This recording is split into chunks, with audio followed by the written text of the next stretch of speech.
أعوذ بالله من الشيطان الرجيم.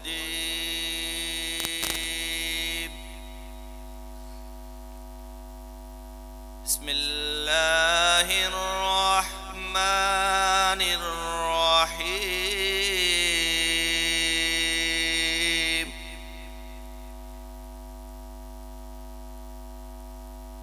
ولقد كتبنا في الزبور من بعد الذكر أن الأرض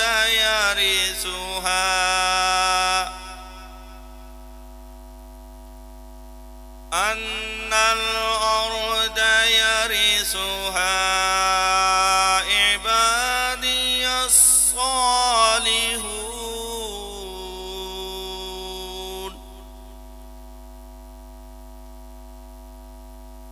إن في هذا لبلاغا لقوم عابدين.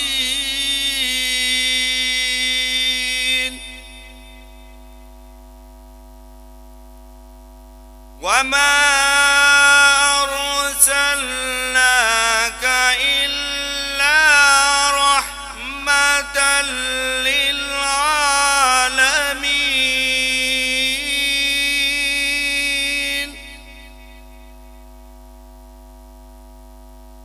قل إنما يوحى إلي أنما إلهكم إله واحد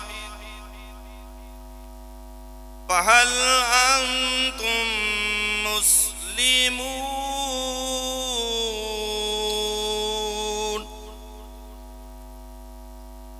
فإن تولوا فقل آذنتكم على سواء.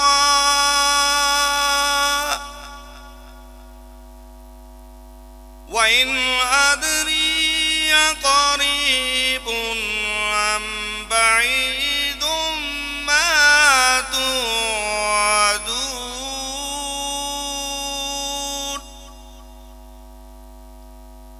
إنه يعلم الجهر من القول ويعلم ما تكتمون. وإن أدري لعله فتنة لكم ومتاع إلى حين.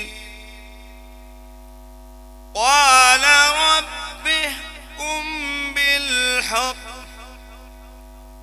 وربنا الرحمن المستعان على ما تصفون.